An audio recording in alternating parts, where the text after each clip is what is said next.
চলো তোমাদের সাথে আমার সন্ধ্যের কিছুটা মুহূর্ত শেয়ার করি। তো হ্যালো এভরিওয়ান, আমি রত্না। কেমন আছো তোমরা? আশা করছি ভালো আছো। আমিও কিন্তু ভীষণ ভালো আছি। আসল কথা হলো, আমার ছেলে না চিকেন খেতে ভীষণ ভালোবাসে। তাই ও নিজে থেকেই ওর বাবাকে ফোন করে বলেছিল চিকেন নিয়ে আসার কথা। ছেলের কথা মতো তো বাবা চিকেন নিয়ে হাজির। তো সেটাই এখন রান্না করব।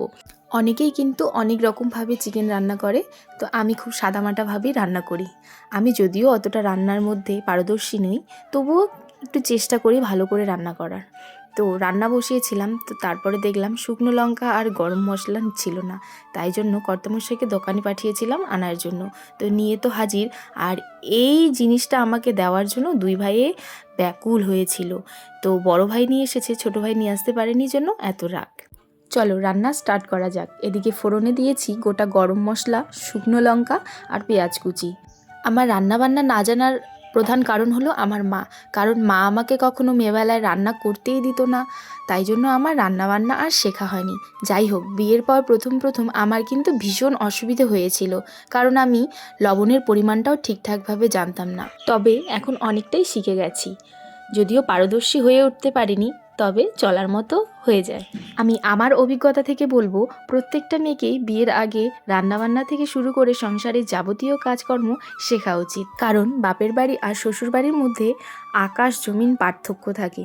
বাপের বাড়িতে ভুলগুলোকে মাপ করে দেওয়া হয়, আর শ্বশুর বাড়িতে ভুল না থাকলেও ভুলগুলোকে চোখে আঙুল দিয়ে দেখিয়ে দেওয়া হয়। বাপের বাড়িতে আদরের মেয়েটাকে শ্বশুর বাড়িতে একজন দায়িত্ববান বউ হতে হয়।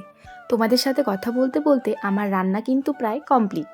এতগুলো মাংস তো আর তিনজন মিলে খেতে পারবো না, তাই কিছুটা মাংস উঠিয়ে রাখবো কালকের জন্য। কালকে সকালবেলা তবে একটু ভাত করে নিলে হয়ে যাবে। আমার সংসারে 100 ভাগ চিন্তার মধ্যে 80 ভাগ চিন্তা হলো কাল সকালবেলা আমি কি সবজি দিয়ে রান্না করব। তো ভবিষ্যতের কথা চিন্তা করা নাকি ভালো। যাই হোক, এদিকে রান্না কমপ্লিট করে আগে ছেলেকে খাইয়ে নিচ্ছিলাম, কারণ ও সারাদিন আজকে সেরকম কিছু একটা খায়নি। একবারই ভাত খেয়েছিল, তবুও পেট ভরে খায়নি, তাই জন্য আগে ওকে খাইয়ে দিলাম। আর এদিকে কর্তামশাইকেও আমি খাবার দিয়ে এসেছিলাম। আর ওনার থালা দেখে তো মনে হচ্ছে আজ সবজিটা মনে হয় সত্যি সত্যি ভীষণ ভালো হয়েছে। তো আজকের ভিডিওটি এই পর্যন্তই। ভালো লেগে থাকলে অবশ্যই লাইক কমেন্ট শেয়ার করে